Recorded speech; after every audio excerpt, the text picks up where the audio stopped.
You discovered your boyfriend still talks to his ex. Maybe it was a social media post, maybe it was a text, maybe he's meeting her for dinner. The question is whether this is a big deal, and if it is, what should you do about it?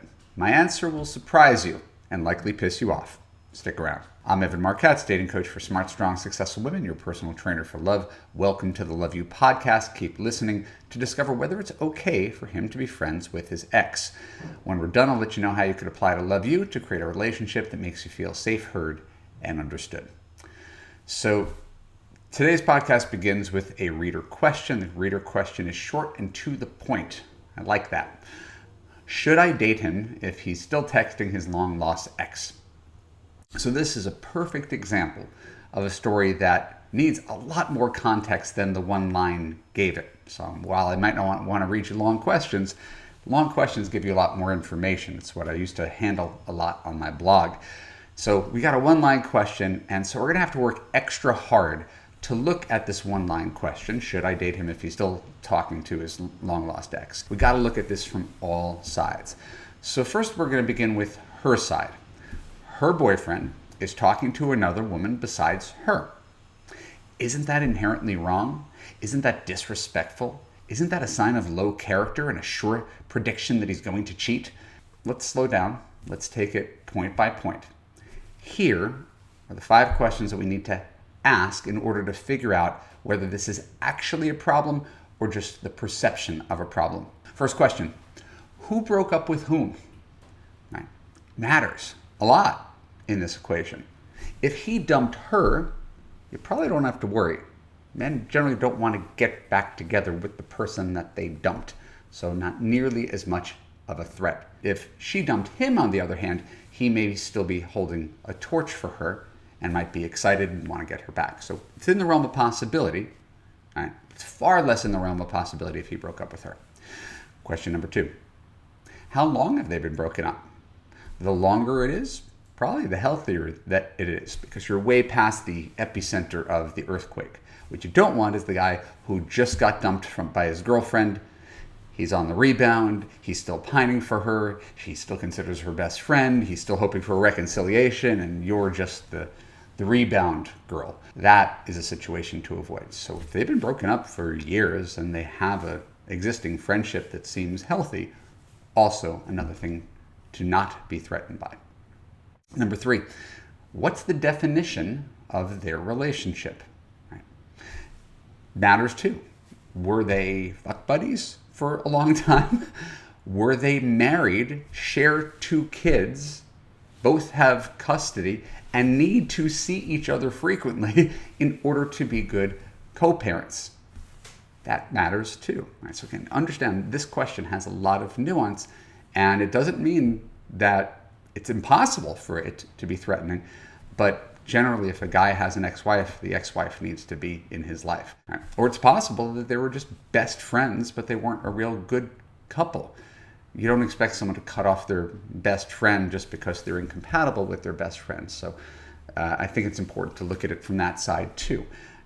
You would never have a guy come into your life and tell you you can't be friends with this guy if you're friends with this guy. Next, number 4. Did you spy, snoop, or discover this secret communication? Right. Try not to be judgmental. Right. I'm a dating coach for smart, strong, successful women. I advocate for you. I also think spying and snooping and accidentally discovering things could be a little sneaky, shady. That said, I know people, my wife included, with her ex-husband, snooped on him because she had suspicions, caught him cheating. So again, I know this kind of thing happens. But the reason I'm asking this question is if a guy is openly friends with someone, not doing anything shady, if he's openly friends with her, there's a lot less reason to be upset or concerned. If, hey, this is Lori, she's been my friend since high school. Again, less of a problem. Number 5, what kind of contact do they have?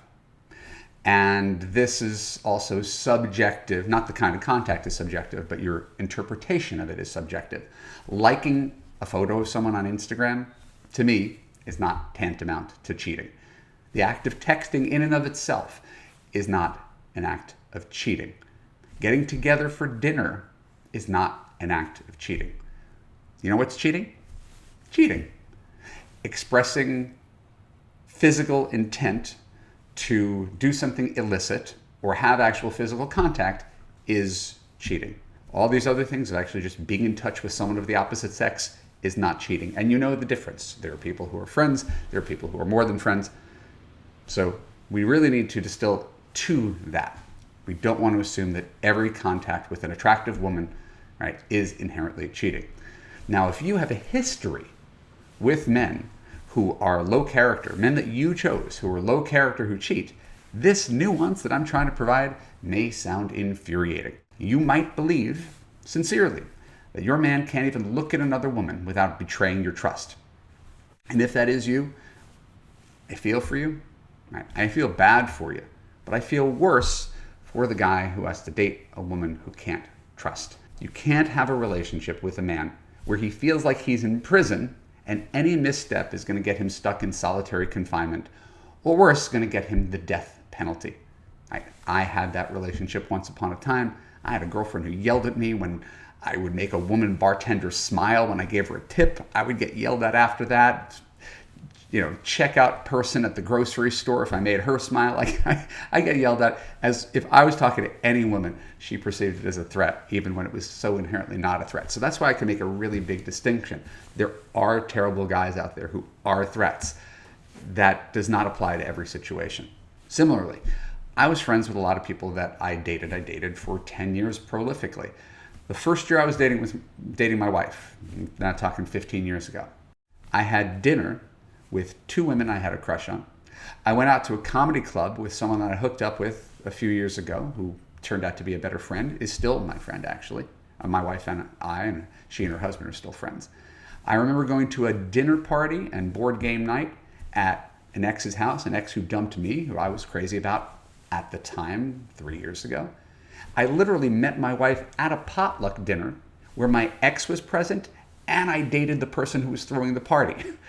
If my wife is going to be jealous or insecure, we can never have this healthy long-term relationship, which I get the privilege of talking about publicly.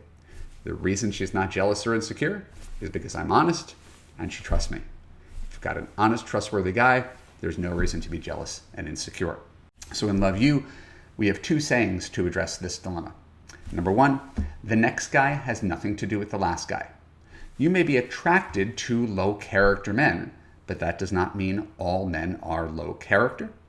And number 2, it's full trust or no trust. Right? If you don't trust a guy, don't date him. Find a guy you trust. But you can't be in a relationship with a guy where you're constantly hovering over him, worrying about when the other shoe is going to drop. Right? No more than you want to go to work and get strip searched every time you leave the office, in case you're stealing pencils. Right? Full trust or no trust. To be in a relationship where you're not trusted, you're functionally not even in a good relationship. So the only kind of thing that works, the model you're going for, the healthy relationship, is trusting. If you can't trust that your guy can't click on a button and like a sexy photo, grab a dinner with a woman, or bring you to a party because he once had sex with someone, gotta find another man that you do trust instead of treating your boyfriend as a common criminal. The final question to ask yourself, and I hinted at this earlier, is would you be okay if your boyfriend insisted that you were no longer allowed to talk to your guy friends? Insisted, right? You know it's platonic, you have no problem with these guy friends, and he's so jealous and insecure that he insists that you have to stop. I wouldn't be okay with that. I would assume you wouldn't be okay with that. If you have trust issues with men, and I do understand, it's common, it's normal, all right, please go to www.evanmarckatz.com/apply. Book a time to talk with me so you can finally learn to trust your own judgment once and for all and get the love that you deserve. My name is Evan Marc Katz. Thanks for tuning into the Love You podcast. For more episodes like this on YouTube, click on the subscribe button, ring the bell, choose all to get notified when new content comes out. And if you want a man who makes you feel safe, heard, and understood, go to www.evanmarckatz.com/apply. Watch my free video about how you could fix your broken man picker. When you're done, apply to Love You to join other smart women in a community where you could finally get the love you deserve. I'll see you there.